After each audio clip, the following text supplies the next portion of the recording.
I used to spend days, if not weeks, in very dense emotional states before, oftentimes clouding the present moment and going down a deep hole that I felt I was never going to get out of. But in the recent years of healing and listening to my body, my inner child, and the wounded parts of myself, I've been bringing more light and love to them instead of neglecting or resisting them. I've slowly learned how to appreciate these moments of darkness and pain and how to move and transmute the energy so that I'm able to see my life from a lighter, more loving perspective. Alchemizing all the emotions I have into art and any creative expression, love, and presence. I want to share with you some of the practices that have supported me through hard times and just share with you the love that is accessible to us at any given moment. So to start off, I want us to take a deep breath together. Inhale and exhale.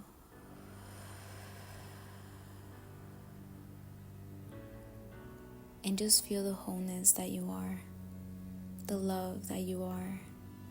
It doesn't matter what circumstances you find yourself in this moment right now, just let yourself feel your aliveness, the abundance of having your lungs expand with every breath you take, of your heart beating, and of your body and its resilience and flexibility. Just notice all the beauty that surrounds you and that's within you. Reminding yourself of these small things that make your life possible during challenging moments allow you to come back to presence and clarity, and allow you to see the bigger picture and all the things you can be grateful for even when things on the outside might feel a bit chaotic. Remember that you always have this moment to come back to recenter and ground yourself. This practice of bringing myself back to this moment and noticing all the small blessings I have, despite my external circumstances, has changed the way I relate to any painful experience I might be having. It's created enough space for me to see that what I'm experiencing is temporary and that it doesn't reflect the whole truth about my life. It's just a fleeting emotion and experience I'm having, and sometimes it's just life trying to redirect me or speak to me about some of the things that might be needing my attention. This is a beautiful way to start seeing your painful experiences, the sadness, the anger, the dread, and frustration. See them as signs and a form of communication your soul is gifting you for you to change something or feel something that maybe you hadn't allowed yourself to feel yet. And bring the love, the appreciation for our ability to feel deep emotions. Know that despite your challenging experiences, there's still more life to live.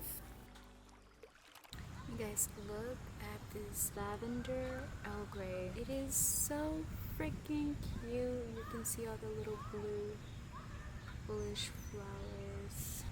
Bless this tea with so much love. And yeah, let's have a good cup of tea. Hi guys.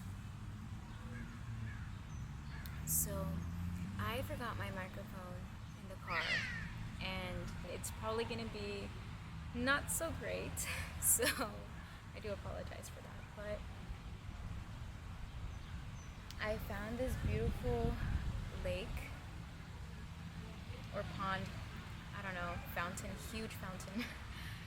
And I was like, I'm going to sit here and have a cup of tea and just chat with you guys a little bit about what's been unfolding for me in these past couple days since I came back from my trip.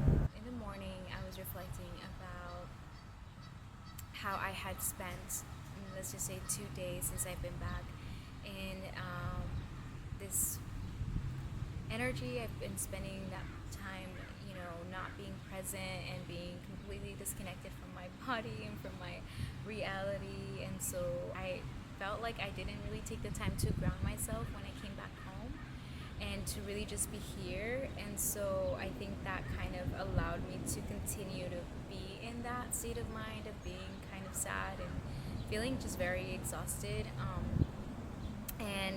The thing with the mind, right? The thing with the ego is that it really likes to create stories or beliefs and thoughts that reaffirm the state of emotion that we are feeling. And so I was able to just witness and like really observe how when I am in that state, I tend to think about all the things that make me feel even more like that emotion that I'm feeling. And so let's just say if I'm sad, then I start thinking about all the things that have made me sad in the past, or things that, or I start to imagine a future that's very clouded, that's very dark, that's not, happy and joyful and love. And so then I continue to reaffirm that same story and continue to just kind of go more and more deep into that emotion instead of just letting it go. And so I think that's one of the things that I've learned to do a lot quicker. I've learned to just observe when I am feeding that same story, that narrative, time and time again, instead of just detaching myself from it. And so it's really beautiful when you get to see, like, oh, like that's just my mind telling me a story about how sad my life is, or about what I should be angry about, or about all these things I should fear. But none of the things that I'm thinking about are actually true and are actually real. And so you get to really detach yourself from that, and you get to see that you are actually not the thoughts that you're thinking. And so this morning, when I was thinking about my life, or when I was thinking about what I was feeling, I realized that, like, oh, I have the choice to just be here.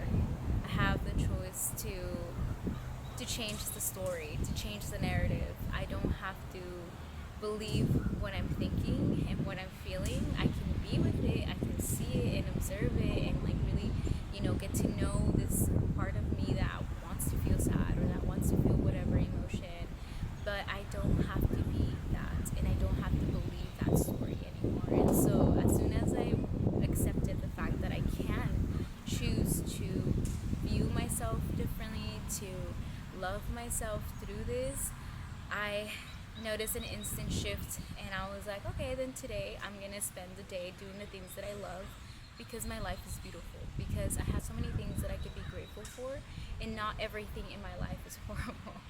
And so I guess I just wanted to share that with you guys, just that little shift of perspective. And the thoughts that you are thinking or feeling are not necessarily the whole truth. And so seek the facts, like seek in your current reality the things that you can be appreciative of, and things that you can love and you can accept, and show some love to those parts of you that maybe want to keep you safe in the darkness.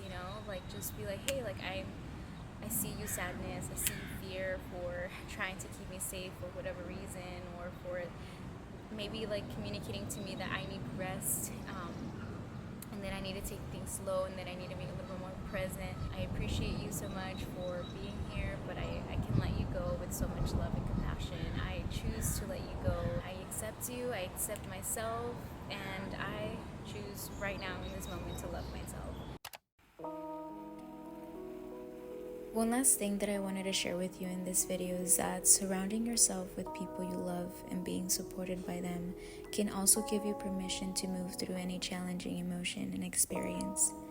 When we are in community, in connection with the people around us, we tend to see the beauty of the pain more.